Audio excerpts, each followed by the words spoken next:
এই মুহূর্তে নিয়োগ দুর্নীতিকাণ্ডে তোলপাড় গোটা রাজ্য। এই মামলার তদন্ত করছে ইডি এবং সিবিআই।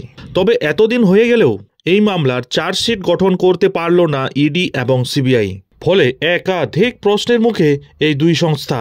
তবে এর কারণ হিসেবে ব্যাখ্যাও দিয়ে যাচ্ছেন ইডি এবং সিবিআই।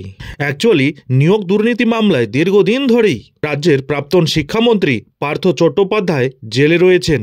আর এরই মধ্যে নিয়োগ সংক্রান্ত ইডি মামলা থেকে অব্যাহতি চেয়ে আদালতে আবেদন জানিয়েছেন পার্থ চট্টোপাধ্যায়, কুন্তল ঘোষ সহ আরও 11 জন।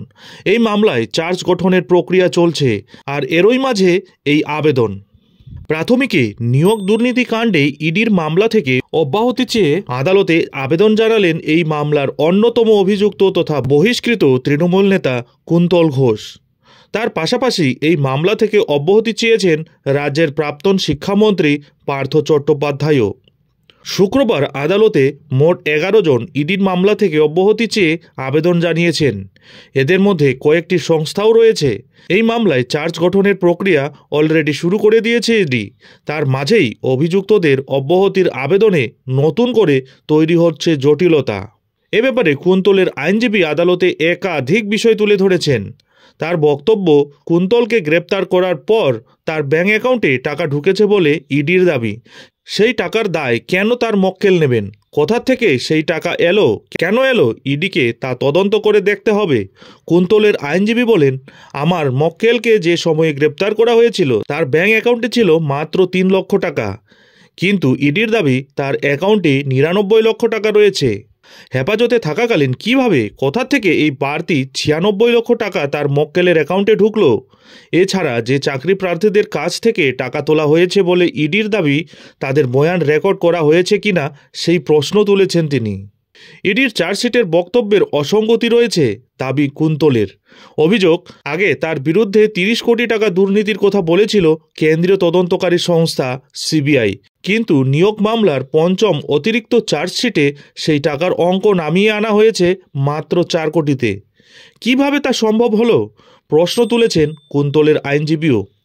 আদালতে তিনি আরও জানিয়েছেন, 2012 থেকে 2014 সালের চাকরি প্রার্থীদের কাছ থেকে টাকা নিয়ে দুর্নীতি করা হয়েছে বলে ইডির দাবি, কিন্তু সেই সময়ের দুর্নীতির সঙ্গে কুন্তল কিভাবে যুক্ত হবেন? তিনি সে সময় কোনো পদেই ছিলেন না। অভিযোগ, 2009 সালে কুন্তল যে সম্পত্তি কিনেছিলেন 2014 সালের দুর্নীতির টাকা তাতে ব্যবহার করা হয়েছে বলে দেখানো হচ্ছে। এটাও আদতে অসম্ভব।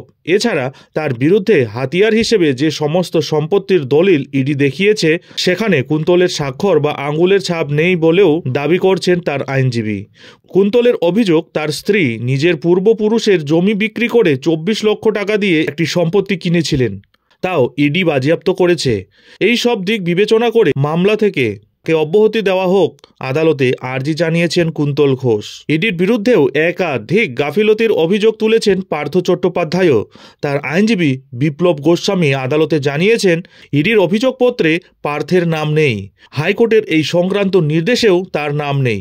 যে সম্পত্তি বা টাকা পাওয়া গিয়েছে তা পার্থ কখনো নিজের বলে দাবি করেননি।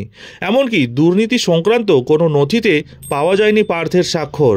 কিভাবে তাকে অভিযুক্ত বলা হচ্ছে এই মামলায়, প্রশ্ন তুলেছেন তার আইনজীবী। আদালতে পার্থ জানিয়েছেন, 2001 সাল থেকে তিনি রাজ্যের বিধায়ক।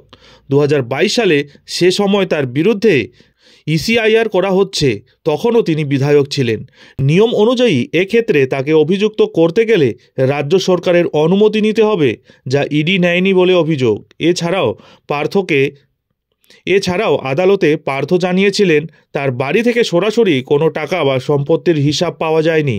ইডি এই সংক্রান্ত মামলায় 5 জনকে সাক্ষী হিসেবে দেখিয়েছে। তাদের মধ্যে 2 জনের বয়ান রেকর্ড করা আছে। তাদের মধ্যেও একজন পার্থকে চেনেন না বলে দিয়েছেন। পার্থের যে সমস্ত সম্পত্তিকে দুর্নীতির ফসল হিসেবে দেখানো হচ্ছে, আদৌ প্রাথমিকের দুর্নীতির সঙ্গে সেগুলির যোগ আছে কিনা ইডি তার প্রমাণ দেখাতে পারেনি। ফলে এই মামলা থেকে তার অব্যাহতি পাওয়া উচিত বলে মনে করছেন প্রাক্তন শিক্ষামন্ত্রী পার্থ চট্টোপাধ্যায়। এক্ষেত্রে প্রাথমিক শিক্ষা পর্ষদের ভূমিকাও উল্লেখ করা হয়েছে আদালতে। পার্থ জানিয়েছেন পর্ষদ একটি স্বতন্ত্র সংস্থা, তা নিজের নিয়মে চলে। শিক্ষামন্ত্রী থাকলেও তাতে পার্থের কোনো ভূমিকা ছিল না বলে দাবি করেছেন তার আইনজীবী। এখন দেখার বিষয় হলো প্রাক্তন শিক্ষামন্ত্রী পার্থ চট্টোপাধ্যায়, কুন্তল ঘোষ সহ আরও যে 11 জন নিয়োগ সংক্রান্ত ইডির মামলা থেকে অব্যাহতি চেয়ে আদালতে আবেদন জানিয়েছেন, তার প্রতিক্রিয়াস্বরূপ এবার আদালত কী নির্দেশ দেন, নজর থাকবে সেদিকে। যাই হোক, এখন এখানেই শেষ করছি। এর পরবর্তী আপডেটের জন্য অবশ্যই চ্যানেলে চোখ রাখুন।